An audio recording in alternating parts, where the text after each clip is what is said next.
Hi there. Thanks for taking the time to check out Posicovidity Stories, featuring individuals and organizations bringing solutions to the broader community during COVID-19 and beyond. At Posicovidity, we've scoured the internet for coronavirus resources, so you don't have to. All right, Andrew, thank you so much for joining us today. Do you mind telling us a bit about what you guys do at Pepper Pantry and how you guys have responded to COVID during this period? Yeah.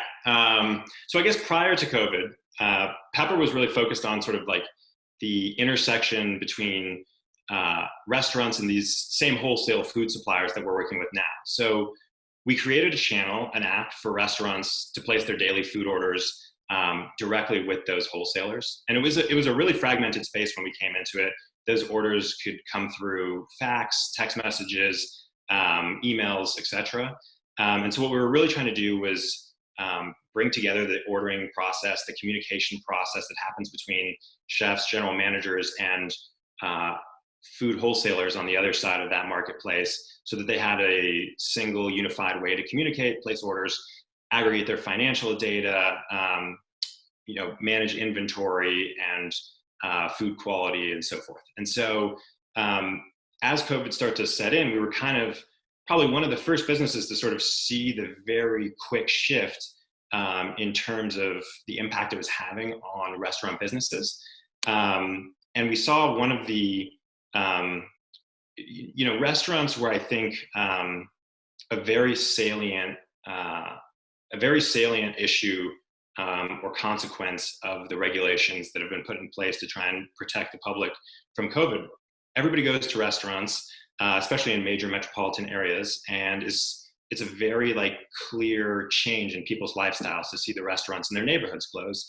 It's not so clear to see the businesses upstream of those restaurants that don't typically face consumers. And so that's where we really saw the opportunity to jump in and help the most, is in these businesses that, if and when restaurants were going to be able to reopen, they would need to be able to rely upon again to be able to source their goods at rates that actually make it manageable to own and operate a restaurant. Because without these wholesalers who give the highest quality ingredients at the best, most affordable prices to restaurants, the restaurant industry really can't survive in the way it had before the crisis. So that's where we jumped in as an opportunity to try and help them bridge this period with an extra source of demand.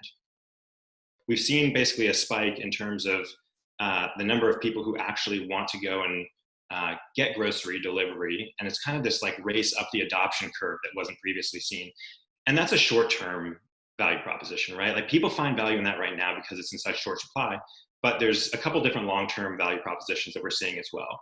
And one of them is that by going directly to wholesalers, you're actually removing an entire step out of the supply chain. So typically a lot of these same wholesalers actually sell to the supermarkets that then put these goods in a storeroom in the back and maybe stock it days later. So consumers actually don't typically get access to goods this fresh or of this high quality. A lot of these goods are served at some of the best restaurants in the markets that they're working in. And it's just a different level of quality. I think on top of that, there's also this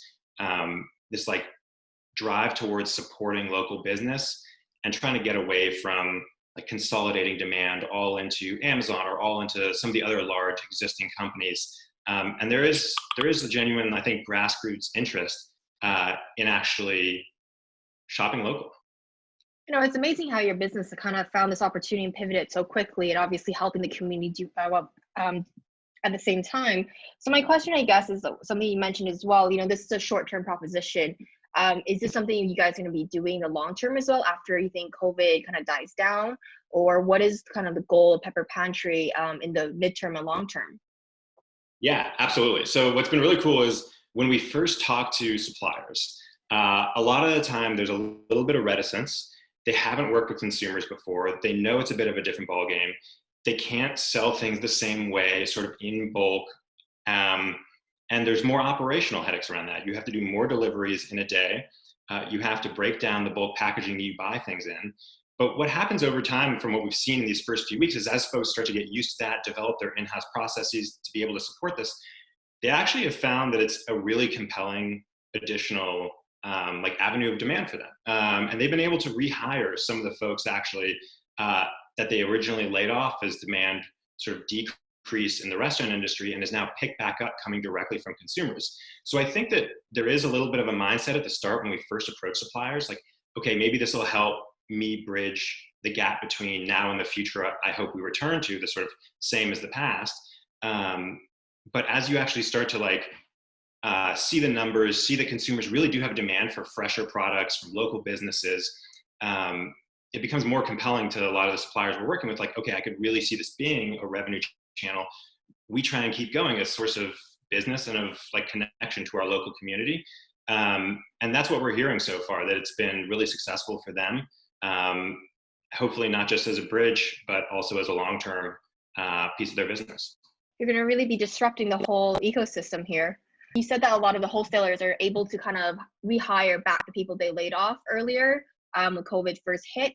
What are some other challenges or I guess problems and concerns that your customers have been kind of voicing and you guys have been facing? So maybe starting with the second, I'd say one of the main challenges that we've run into is how do you communicate who these people are to consumers? Mm-hmm. People are used to going to grocery stores and just shopping the way they've always shopped. And for most people in any given community, this entire network of businesses that supplies supermarkets, that supplies restaurants, is something that's totally opaque. The concept of a food wholesaler, while those words might mean something to someone, for the most part, it's tough to say exactly who these people are and what they do if you're just talking to a typical consumer. And so one of the challenges that we've faced and have been continuing to iterate on is finding a message that conveys that, hey, these are people who help you get fresher products than you might otherwise. And they're the same people who have been supplying restaurants in your community, although you may not have known it, with the high quality ingredients that you've come to sort of know and love and form these moments and memories around in your own life and community. And now for the very first time, they're willing to serve you. On the consumer side, I think that we've seen, honestly, a really positive mindset from consumers around grocery delivery.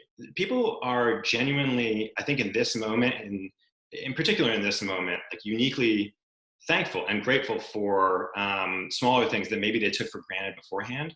So I think the response has been phenomenal so far from the communities that we operate in. Having done customer support in a lot of past lives and doing it again now, it is kind of amazing and heartwarming to read some of the messages that come in.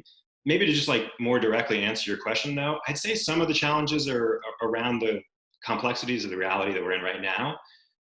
Delivery drivers are in one of the toughest positions of anybody in the workforce right now. And because of that, they're, I think, uniquely susceptible to the illness. They are very much on the front line of it. And so delivery isn't always a perfectly smooth operation in this moment. There are complexities there that I think any service and any company that's wrangling with delivery operators are bumping into. And so, certainly we've encountered a missed delivery here or there. And in those cases, it's food and it's an issue of consequence. And so people are, while understanding, I think, rightfully, challenging us to improve the service and find ways to work with these suppliers to make their logistics and operations more streamlined, more consistent, delivering on time every time. And that's something that we're working on with them because it's the first time they're delivering to a lot of residential neighborhoods. And are there any safety measures that you guys have implemented, to protect the consumers and the delivery truck drivers? Can you tell us a bit more about that? Yeah, exactly. So there's two main avenues there. There's sort of how the food is handled in the warehouse.